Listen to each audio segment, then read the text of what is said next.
Assalamu alaikum everyone. My name is Suhail Ahmed Qureshi, Scholar of Business Administration at State University Campus, Lakhana. Today I am going to describe my four topics of operations management, which are assigned by Yusra Mustafa Ablo. So my first topic is Introduction to Operations Management.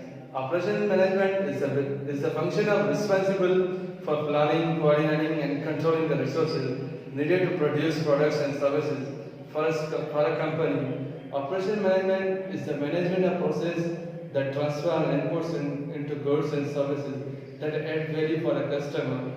Or another definition of operation management, it is defined as the area of management concerned with the designing and controlling the process of production and designing the business operations in production of goods and services.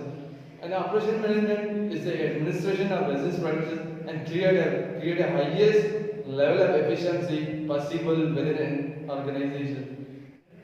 Now the understandings of operations management.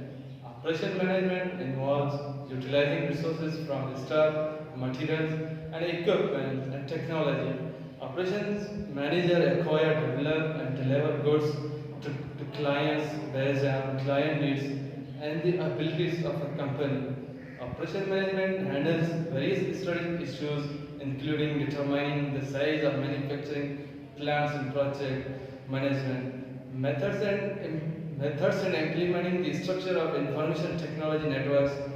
Other operational issues include the management of inventory levels, including work in process levels and raw materials acquisitions, quality control, material handling, and maintenance policies.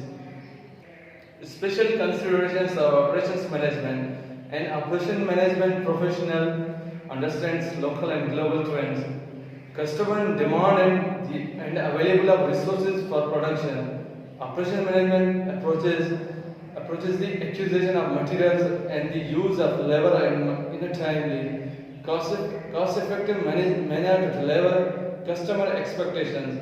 Inventory levels are monitored to ensure excessive quantities are on hand. Operation management is responsible for finding vendors that supply the appropriate goods at reasonable prices and have the ability to deliver the products when needed. So my second topic for the operation management is supply chain management. Supply chain management is the management of flow of goods and services and includes all processes that transform raw material into final products. It involves the active streamlining of a business's supply side activities to maximize customer value and gain a competitive advantage in the marketplace. Supply chain management represents an effort by suppliers to develop and implement supply chains that are efficient and economical as possible.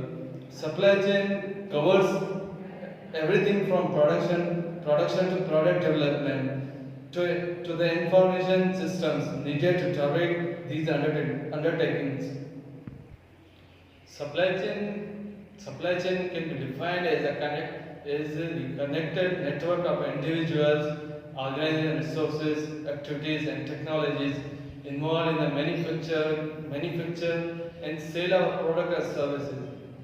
A supply chain starts with the delivery of raw material from a supplier to a manufacturer and ends with the delivery of finished goods, finished products or services to the end consumer. Now, I am going to describe how supply chain management works in the organization. Supply chain management is based on the idea that nearly every product that comes to market results from the effort of various organizations that make up a supply chain. Although supply chains have existed for ages, most companies have only recently paid attention to them as value added to their operations. Typically, supply chain management attempts to centrally control or link production, shipment, and distribution of a product. By managing the supply chain, companies are able to cut excess costs and deliver products to the consumer faster. This is done by keeping tighter control of internal inventories, internal production, distribution, sales, and the inventories of a company vendors. Now the studying importance of supply chain management. Supply chain is important because it increases competitiveness and customer satisfaction. In these days and age, supply chain plays an integral part of a firm's success. Efficiently running supply chains allow firms to quickly deliver products to end users for a low cost. Supply chain management involves the movement of a product and services from suppliers to distributors. The major functions involved in supply chain management are the procurement of a raw material, product development, marketing, operations, distribution, finance, and customer services. Primary objective of a supply chain management is to improve the services levels to customers while reducing overall supply chain costs. Put another way, supply chain management involves the production, shipment, and distribution of products.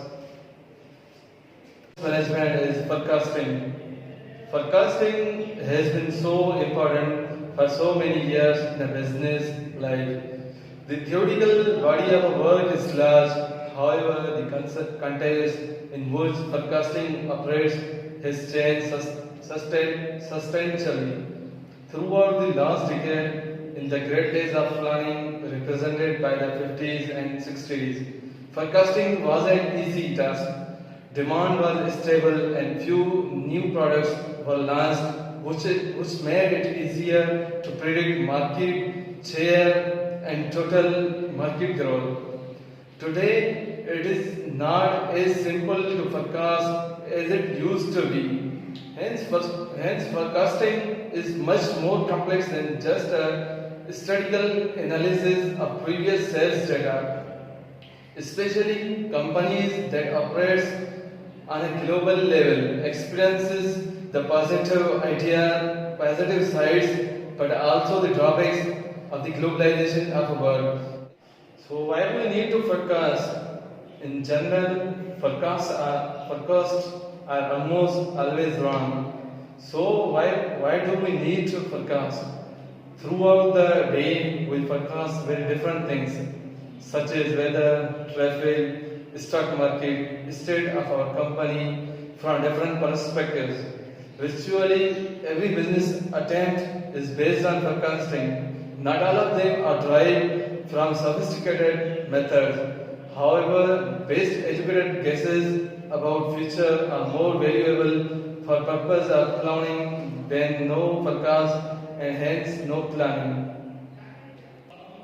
Now, the importance of forecasting in operations management. Departments throughout the organizations depend on forecasts to formulate and execute their plans. Finance needs forecasts to project cash flows and capital requirements. Human resources needs forecasts to anticipate hiring needs. Production needs forecasts to plan production levels, workforce, material requirements, inventories, and etc. Demand is not the only variable of interest to forecasters. Manufacturers also forecast workers' absenteeism, machine availability, material costs, transportation, and production lead times, etc. Besides demand, service providers are also interested in forecasts of population, of other demographic variables, of weather, and etc. Now the types of forecasting. Number one, short range forecasting. It's usually done in less than 3 months, like job scheduling, workers assignment, and number second type is medium range forecasting. It time takes 3 months to 2 years, like sales production planning, and number third type of forecasting is long range forecasting. It takes time. It takes time 2 years or 3 years, like new product planning. So my fourth topic of operations management is Six Sigma. Six Sigma is a quality control methodology developed in 1986 by Motorola Inc. The method uses a data-driven review to limit mistakes or defects in end process. In recent years, Six Sigma has evolved into a more general business management philosophy, focused on meeting customers' requirements, improving customer retention, and improving the sustaining business products and services. Six Sigma applies to all industries. Many vendors, including Motorola SUCL, offer Six Sigma training with their special certifications carrying the names of yellow belt, green belt, and black belt. Now I am going to describe the steps in Six Sigma. The Six Sigma steps for process improvement, also referred to as DMAIC, are fairly direct and straightforward. So number one step is define the problem. Define the problem is a craft a problem statement, goal statement, project charter, customer requirement, and process map. Number second step is measure the current process, collect data and current performance and issues. Verify that the data is reliable and update the project charter as needed. Number third step is analyze the cause of issues.